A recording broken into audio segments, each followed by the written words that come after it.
Let's talk headphones. Despite all of the headphone reviews that I've done on this channel, I've never done a roundup. I've never done a best of over-ear headphones type video. So I thought, let's do that today for 2024. And then I realized that 2024 hasn't been an amazing year for headphones. I've reviewed about 3 or 4 pairs. So to bulk this video out a little bit and make it a bit more interesting, I've basically dived into 2023 as well. So I've got 10 pairs of headphones here, all of which have been released over the last 2 years. There's some absolute crackers, and the best thing, there's something for everyone in here. So if you're thinking about buying a new pair of noise cancelling headphones, no matter what your budget is, there's something in here for you. Let's get straight into it. I think it's fair to say that headphones are an essential thing for a lot of us, certainly for me, but you don't have to spend a fortune, and OneOdio, who are very kindly sponsoring this video, have proved that with these Focus A5s. These are just $69.99 in the US and $59.99 in the UK, and you get a lot for your money with that. They've got a frankly bonkers 75 hours of battery life, adaptive noise cancelling with up to 45 dB of external noise cutout, LDAC support for high-res audio, and a transparency mode that I think rivals a lot of the competition in this list. In terms of sound, the Focus A5 are a lot of fun. Now, they're not going to sound as good as a pair of Bose & Wilkins PX8s, obviously, because they're 600 quid. But if you spend 60 quid on a pair of headphones, I understand if you think they're going to sound horrendous. These don't. They're a lot of fun. There's loads of bass without it being too much. There's detail. They sound really alive. That's the best way to describe it. Basically, you put these on your head, you press play, and you're not disappointed. In fact, you're impressed, and for the money, that's amazing. During my testing, they were fantastic across lots of different musical genres, and they've got a gaming mode, which is a low latency setting that means you can play games with these and not have any issue in terms of whatever's happening on the screen reaching the headphones. That makes them very flexible. It means you can use them for lots of different things, and they're incredibly comfortable. So if you are wearing them for long gaming sessions or long listening sessions, they're great. They're incredibly light, and there's loads of cushioning on the pads, on the headband. They're one of the most comfortable pairs of headphones I've ever used, which again, for the money, is a surprise. You don't get a case with these, but that doesn't seem to matter because they're built very well. You can sling these into your bag without any trouble whatsoever. I'm so impressed with these Focus A5s. I've used so many cheap headphones, and they have been really cheap and nasty. They're just not worth bothering with. The Focus A5 are the first at this price bracket that are worth considering. And just like all of the headphones in this list, I'll put a link in the description so you can go and check them out. Next up, we have the Sonos Ace, which, cutting to the chase, they are probably they're my favourite pair of headphones from this year, just because they are made by Sonos, and they're genuinely a little bit like strapping 2 Sonos Play 1s or Era 100s to your head in the best possible way. They sound fantastic. Sonos has had a bit of a tricky time over the last couple of years with its biggest fans, because they've changed the app and there's been a few things they've done which hardened Sonos fans haven't liked, but that stuff never hit me at all. I've got Sonos stuff throughout the studio, and I've not had any of those problems with the app because I don't tend to use it. And the Sonos Ace are a great example of that, where you set them up and then you never go into the app. You just use them as noise cancelling headphones. They're incredibly comfortable, one of the most comfortable pair of headphones I've ever used. They sound, like I say, absolutely amazing. The noise cancelling is superb. The build quality, and I think the way they look, is just great. The case is good, although that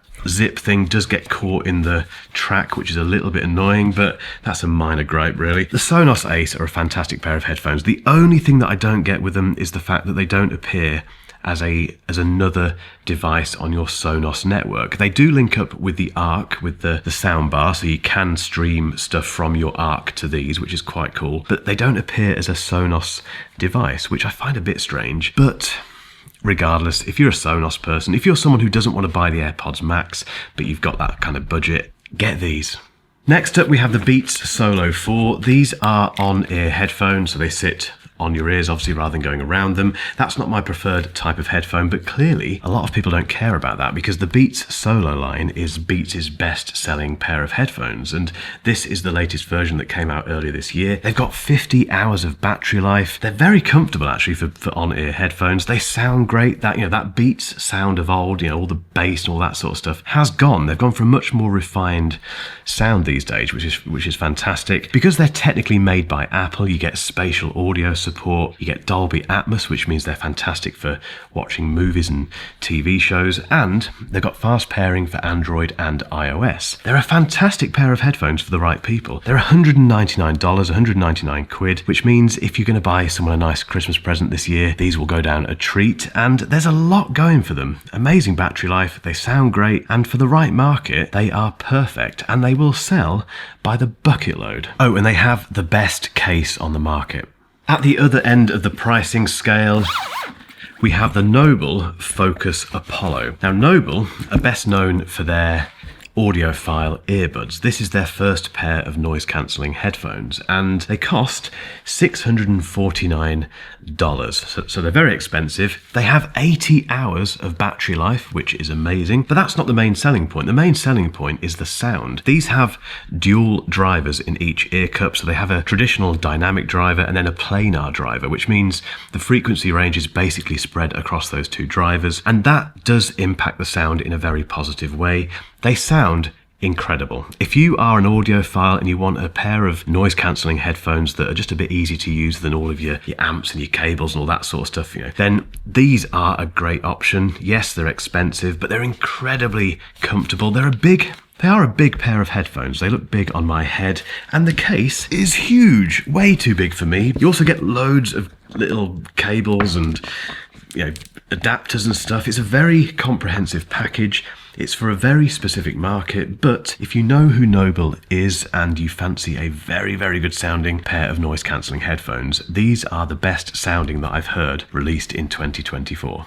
Okay, we are digging into 2023 now, and starting with the Bose Quiet Comfort Ultra. Bose are very well known for their noise cancelling headphones. If you go on a flight today, you'll see several of their headphones on people's heads. However, these are the premium version of the Quiet Comfort range, and they cost $429 or about £449, which is a lot of money to spend on a pair of headphones, so they need to be good. Now, they also need to be better than these, which I'll come on to in a moment. These are the £100 cheaper Quiet Comfort standards, if you like.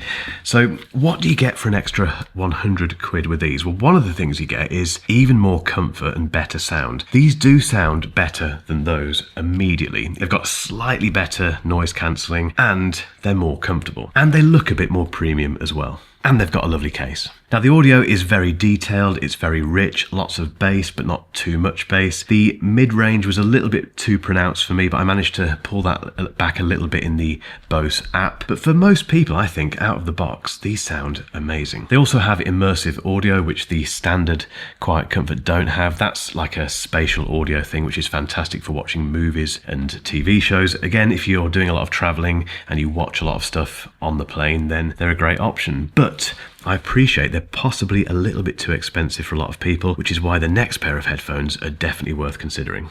If you don't want to spend over 400 quid or $400 on a pair of Bose noise cancelling headphones, just get these. These are the Bose Quiet Comfort. They're the standard Quiet Comfort, and they're brilliant. These are more often than not in my backpack because, for two reasons. One reason is the case, which is just so convenient, so thin, and just you can lob it in and not know it's there. And the second thing is, I think these are the best all-rounder headphones going. They're comfortable, the sound is great. It's not as good, as I mentioned, as the Quiet Comfort Ultras because they're more expensive, but it's still really good, and if you haven't heard those, who cares? And the noise cancelling's fantastic as well, and you can wear them for long periods without getting too much fatigue. These take some beating. Out of all of the headphones on this list, these are the ones to really consider if you don't want to spend too much money. So at the moment they're about 350 quid, $350. They're so good. There's a reason you see so many of these out there. If you haven't heard a pair of Bowers & Wilkins headphones, you are missing out. These are the PX7 S2es. They're the second generation of the PX7 S2s. The E stands for Evolved, and basically it's the same design, but they've got better sound. So they've upgraded the sound basically, and they're wonderful. There's no getting away from this. In terms of the price, $399, £379. You can sometimes get them a bit cheaper in certain deals, and for that price, there's nothing that sounds as good as these. Now, the thing to bear in mind with Bowers & Wilkins is that they always prioritise sound over noise cancelling, so these are definitely not the best noise cancelling headphones on this list, because if you're not aware, noise cancelling can impact sound because the driver is doing both the noise cancelling and the audio reproduction. And Bowers & Wilkins, being Bowers & Wilkins and being very focused on audio quality, basically err on the side of the audio being better than the noise cancelling. And it does make a difference. These sound wonderful. And yes, you could spend 600 quid on the PX8, which is their flagship headphones, and they do sound amazing. But if you've never heard them before, again, it doesn't matter. You will be amazed by these. And yes, they've got a fantastic case. If there's one pair of headphones that has completely divided my audience, it's these, the Beats Studio Pro. I compared these against the Sony XM5s last year and said that these were better than the Sonys. You can imagine how that went down. It went down like a lead balloon with the Sony headphone Massive, but I don't care. I meant it. Apart from those Bose Quiet Comforts, these are a brilliant pair of all-rounder headphones. They're comfortable, they sound great, they've got great battery life, they've got the best case on the market, and if you want spatial audio and Dolby Atmos support, they've got that as well. And they're $350, 350 quid, which I think for a pair of Beats headphones, which remember, that Beats sound of old, that bombastic, bass-heavy stuff has gone. They sound pretty refined, actually. People are going to hate that. I don't care. They do sound pretty refined compared to the old Beats headphones. I think for all of that stuff, $350, 350 quid, they're a bit of a bargain. And yes, they're still better than the Sony XM5s. Two pairs of headphones left, and we're back into the realm of the very expensive headphone, and this is the Focal Bathys. Now, if you've heard of Focal, you'll have a good idea what these are going to be like. If you've never heard of Focal before, they're basically better known really for their audiophile and professional audio stuff. So very high-end headphones, speaker systems and all that sort of stuff. These are their first ever noise cancelling consumer-ish headphones, and firstly, they are an acquired taste in terms of the look. I won't talk about this design here because I know some people have a bit of an issue with that, but if you're not bothered about the look, or if you think they look very good, I happen to think they look fantastic. They sound utterly amazing. However, they are $699, 699 quid, so they're not for the faint-hearted when it comes to the price, but what you get in return for that is just, you get Focal audio, which it's better than anything on this list, apart from the Noble Focus.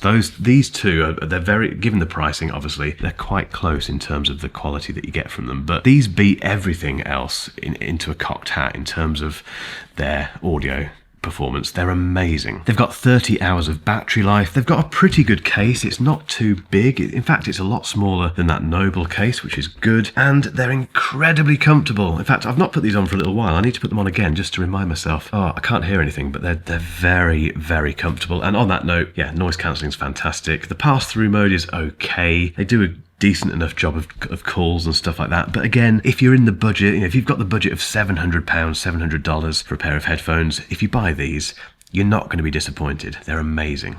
Last on my list is a pair of headphones that I very nearly didn't review because Skullcandy got in touch and said, do you fancy checking out the Crusher ANC2s? And immediately I just thought, no, because they sound ridiculous. I've never had any inclination to buy a pair of Skullcandy headphones. I don't think my audience is interested, but they insisted. They sent them to me and said, look, just check them out, see what you think. So I did, and realised I was being massively unfair. Firstly, they're a great pair of headphones. They're very in fact, incredibly comfortable. Loads of padding everywhere. They're very well made. They feel very solid.